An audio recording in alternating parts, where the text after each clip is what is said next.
Good evening, everybody. Simple Preacher Productions from the studios of Anywhere, Anytime, Anyhow. I'm joined tonight by Brenda, who's been a dear friend of mine for many years, and she's going to talk with us tonight, as we do, just about spirituality, what it means to her, what it means to her life, and how that is. And Brenda, I know that we've talked about Thomas Merton and people like that. And I know that prayer is a very important part of your life. Have you always been spiritual? Has there always been a yearning for a spirituality in your life? Well, I don't know whether it's always been there, but it was certainly there from when I was very tiny. I remember the first prayers we did with my mother. My mother was an Irish Catholic, and she Yes. was very, very devout, you know. Yeah, I remember from a very early age praying every night before I went to bed to give me a good night's sleep and make me a good little girl and keep me well and strong. I can still remember it. And to God bless my father and my mother and my sister and my brother and myself. Yes. And I did that every night from when I can ever remember. And Yes. we all went to mass and we always ate fish on Fridays. In fact, I was telling somebody the other day that when the Pope decreed that Catholics didn't have to eat fish on Fridays anymore, I told my mother, I said, we don't have to eat fish on Fridays anymore, Mum. And she turned around to me, she said, I said, the Pope has said that now. She said, I don't care what the Pope says. We're eating fish on Fridays. And then, of course, as I grew up, I rebelled against the religion, and I won a scholarship, and I could have gone to any school in England or in London where I was. I went to this horrible Catholic convent that was very snobbish. The headmistress was a lady. And if you met the Reverend Mother in the corridor, you had to curtsy and walk backwards. Can you believe? And I became a total rebel, and Yes. we used to have a hymn that we sang. I am a faithful Catholic, faith of my fathers burning still. I am a faithful Catholic, faithful to my holy faith. And I used to sing, I am a faithful communist.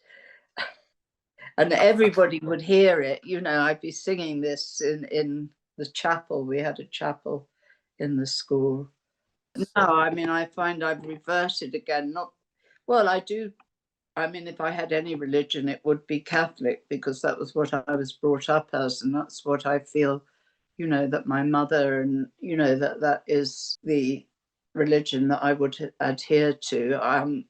My sister, I looked after my sister here till she died, or till she had to go into a dementia home in 2013. And I used to take her to mass every Sunday here in Pagham. And now, because I did that, I've got a lady from the church who brings me Holy Communion, because I can't get to mass now unless I had someone giving me a lift.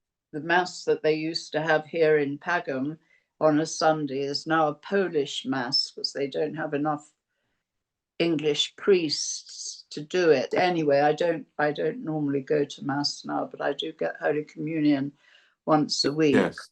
I find,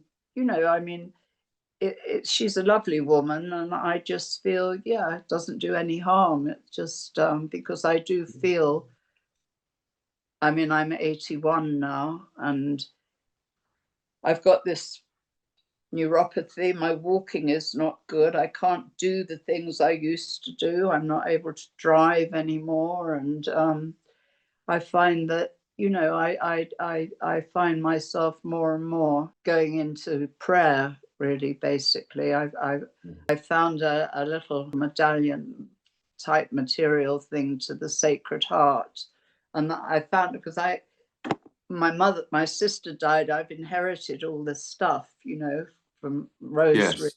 things like that. That was amongst her belongings. Whether it belonged to her or my mother originally, I don't know. It's from the Apostles of Prayer, in league with the Sacred Heart. It's obviously some probably Irish, and I love it. It just says, "Cease. The heart of Jesus is with me."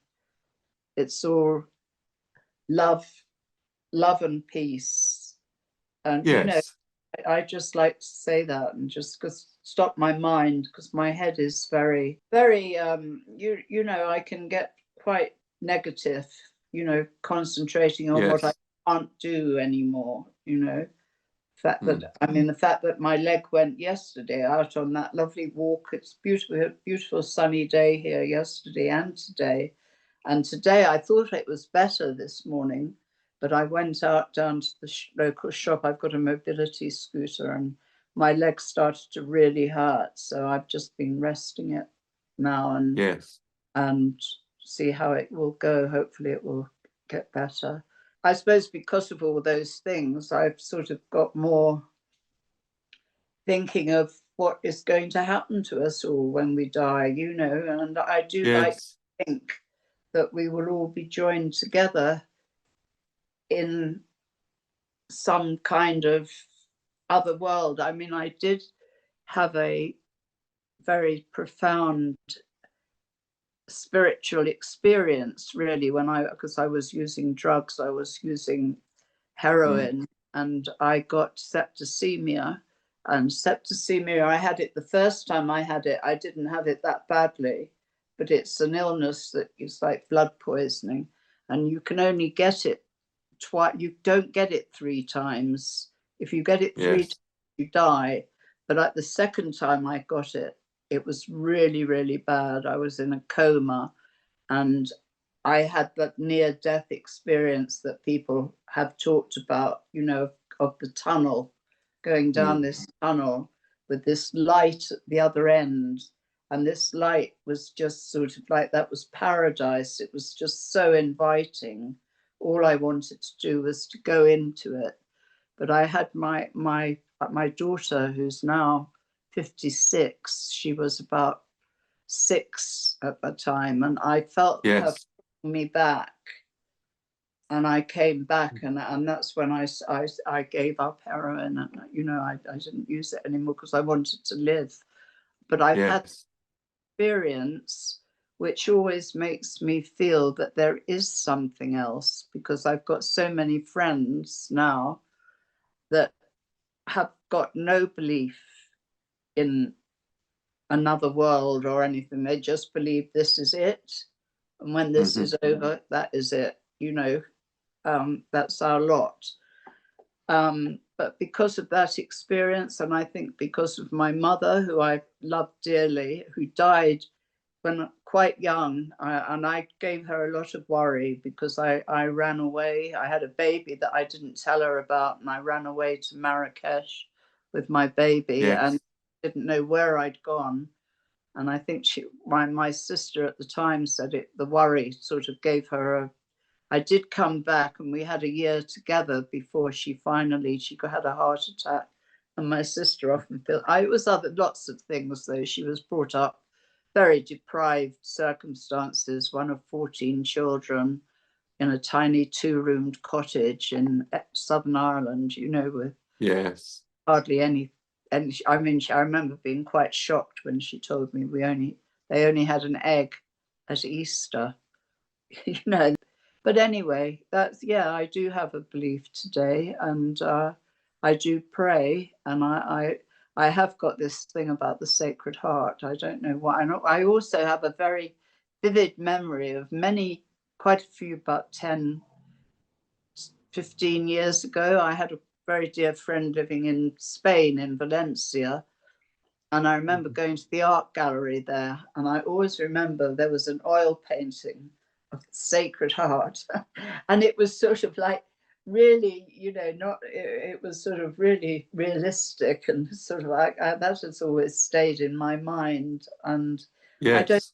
I just like that idea that, and I've got another prayer. When my daughter lived in Goa, because I used to travel a lot, and when the children were little, this is about 18 years ago, and I used to go over and spend time with her. I'd retired, and I remember reading in a an English newspaper in Goa that there was this prayer to the Sacred Heart that if you said it 10 times, it never failed. Right.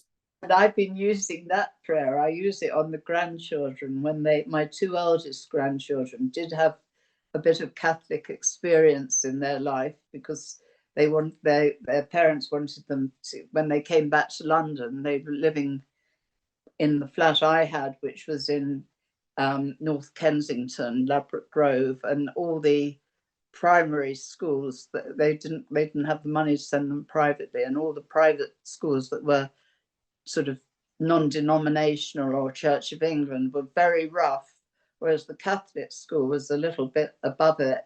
And both my daughter and her husband at that time had a bit of Catholicism in their childhood, so they had Yes. baptized, and they both went to Catholic schools when they were till they were about 12, 13, and so they had this. They both got this sort of. They both get me to pray for them. But the other Yes. one who's 11, and his father has no religious belief, and he's never been given any kind of belief. He never asked for prayers. You said to me one day, Brenda, that when you're worried and anxious and you've got, fears going through your head, Yeah. that you know that you are separated from your God. So that was really profound and insightful to me, and I love that. I absolutely love that. And I've been reading a book, The Way of the Pilgrim. A friend gave it to me before I left, and it's an 18th century Eastern Russian Orthodox Christianity, and he's a pilgrim, obviously, and it's all about prayer, this ceaseless prayer to stop the worries and the fears and the white noise in our head so that he can connect with his heart. And I mean, you know that, don't you? Yes, yes. I often use it to get myself to sleep at night when I start worrying about this and that and the other thing, I just keep repeating a prayer and I go to sleep, you know. Yes, Um, yes.